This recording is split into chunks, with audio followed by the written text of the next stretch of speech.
दोस्तों नमस्कार। Rahul Gandhi university of Texas Dallas में जब बयान दे रहे थे उस वक्त उन्होंने बताने की कोशिश की कि कैसे कांग्रेस को, राहुल गांधी को दिक्कतों का सामना करना पड़ा इस देश की जनता से बात करने के लिए, अपने मुद्दे जनता के सामने रखने के लिए। कई बातें कही और बताया कि क्यों भारत जोड़ो यात्रा आखिरकार राहुल गांधी ने की। राहुल गांधी ने बताने की कोशिश की कि कितनी ज़्यादा मुश्किल थी राहुल गांधी के लिए सड़क पे लोगों से मिलना, क्योंकि इस समय अगर बात की जाए राहुल गांधी को पता था कि जान का भी खतरा हो सकता है, लेकिन इसके बाद भी राहुल गांधी ने तय किया कि उन्हें लोगों से मिलना है, आम जनता से मिलना है। इसकी वजह मैं आपको दोस्तों बताना चाहूँगा, 3 बड़ी वजह सामने रखते हुए राहुल गांधी नजर आए, जो कि हम सबको पता है। अगर बात की जाए, राहुल गांधी ने बताने की कोशिश की कि जब हम पार्लियामेंट में देश की आवाज़ उठाते थे, अपनी बात रखते थे, अपना विज़न रखते थे, तो उस स्पीच को टीवी पर दिखाया नहीं जाता था। कहा जा सकता है न्यूज़ चैनल पे दिखाया नहीं जा सकता। और जो बात एकदम सही है, क्या आपने राहुल गांधी की स्पीच को टेलीविज़न पे देखा? उसमें से सवाल निकाले जाते हैं और प्रहार करने की कोशिश की जाती है कांग्रेस के ऊपर, लेकिन क्या विज़न है, क्या बताने की कोशिश कर रहे हैं? पॉजिटिव वे में आपको बताने की कोशिश नहीं की जाती। सवाल किससे पूछा जाएगा? अगर बात की जाए, मीडिया का काम है उस सरकार से सवाल पूछना जो कि सत्ता में है, क्या कर रही है देशवासियों के लिए, लेकिन सवाल विपक्ष से होता हुआ नजर आता है। तो सबसे पहला पॉइंट राहुल गांधी ने रखने की कोशिश की कि पार्लियामेंट के अंदर हमारी स्पीच को टेलीविज़न पे चलाया नहीं जाता था, इस वजह से हमने भारत जोड़ो यात्रा की। साथ ही साथ अगर बात की जाए, दूसरा पॉइंट रखते हुए नजर आए कि मीडिया की अगर बात की जाए, हमारी बात नहीं उठाती थी मीडिया, गोदी मीडिया जिसे हम कहना शुरू कर चुके हैं। आप सबको पता होगा, गोदी मीडिया पत्रकारों की अगर बात की जाए तो चाटुकार ज़्यादा बन चुके हैं, विपक्ष से सवाल पूछते हुए नजर आते हैं, 70 साल की गलतियां गिनाते हैं।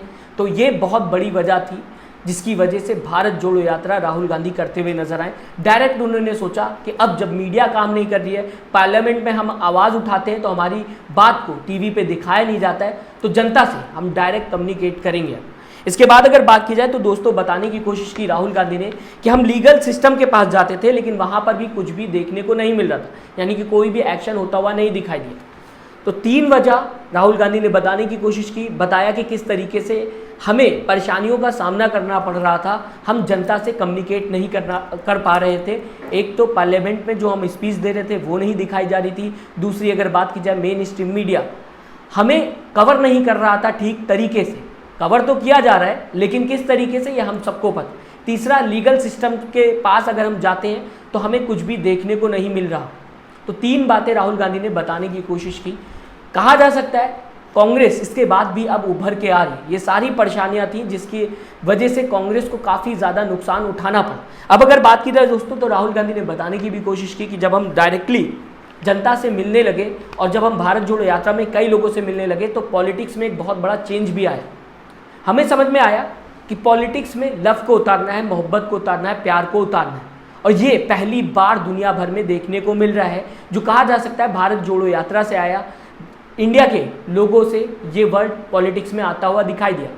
राहुल गांधी का कहना था, वरना अगर पॉलिटिक्स में बात की जाए तो पूरी दुनिया भर में क्या देखने को मिलता है मैं आपको बताना चाहूँगा, लिखा हुआ है मैंने। पॉलिटिक्स में हेट देखने को मिलता है, एंगर देखने को मिलता है, अनफेयरनेस देखने को मिलता है, करप्शन देखने को मिलता है पूरी दुनिया भर। लेकिन भारत के लोगों ने बताने की कोशिश की कि पॉलिटिक्स में मोहब्बत की ज़रूरत है। ये वर्ड भारत जोड़ो यात्रा में लोगों ने कांग्रेस को दिया, जहाँ से पॉलिटिक्स में नया वर्ड आता हुआ दिखाई दिया। साथ ही साथ राहुल गांधी की अगर दोस्तों बात की जाए तो कई बातें भारत जोड़ो यात्रा को लेकर करते हुए दिखाई दिए, इंडिया को लेकर करते हुए दिखाई दिए, पॉलिटिक्स को लेकर करते हुए दिखाई दिए, एआई को लेकर बात करते हुए दिखाई दी। कई बातें राहुल गांधी ने कही, बताने की कोशिश की कि किस तरीके से जॉब जनरेट हो सकती हैं, यूथ को नौकरी मिल सकती है, देश आगे कैसे बढ़ सकता है। हर एक मुद्दे पे राहुल गांधी ने बात की। आपको बताना चाहूँगा दोस्तों, भारत जोड़ो यात्रा में एक राहुल गांधी का सबसे फेमस स्लोगन जो था, नफरत के बाजार में मोहब्बत की दुकान। राहुल गांधी ने यह भी बताने की कोशिश की कि ये स्लोगन मेरा नहीं था, ना ही कांग्रेस का था, ये स्लोगन हमें भारत जोड़ो यात्रा से मिला। एक इंसान ने हमें आकर बताने की कोशिश की कि हम आखिरकार कर क्या रहे हैं। उसने बताया कि आप नफरत के बाजार में मोहब्बत की दुकान खोल रहे हैं।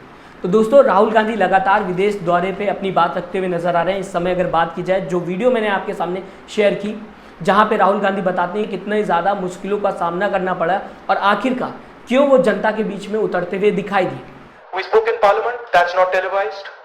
We go to the media, they don't pick up what we say. We even go with documents to the legal system, nothing happens. So all our avenues were shut. And for a long time we literally couldn't understand how to communicate.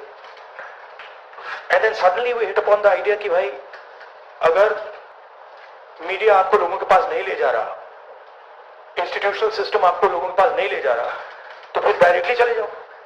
दोस्तों, राहुल गांधी की politics पे अक्सर सवाल खड़ा होता है, तो बता दूं मैं आपको, ये दो शब्द थे राहुल गांधी के, यही उनकी पॉलिटिक्स है। मोहब्बत की पॉलिटिक्स, इक्वालिटी की पॉलिटिक्स, फेयरनेस की पॉलिटिक्स, हर किसी को समान अधिकार मिले, हर किसी को एक स्पेस मिले, ना ही रिलीजन के नाम पे भेदभाव हो, ना ही लैंग्वेज के नाम पे भेदभाव हो, ना ही स्टेट के नाम पे भेदभाव हो, ना ही कास्ट के नाम पे भेदभाव हो। राहुल गांधी ने बताने की कोशिश कि ये हमारी पॉलिटिक्स है। आप कैसे देखते हैं राहुल गांधी के, कांग्रेस की पॉलिटिक्स को? हमें कमेंट बॉक्स में ज़रूर बताइएगा। साथ ही ये वीडियो कैसे लगी कमेंट बॉक्स में ज़रूर लिखिएगा। चैनल को सब्सक्राइब और वीडियो को लाइक करना ना भूलिएगा। दोस्तों, अपना ख्याल रखिएगा। नमस्कार।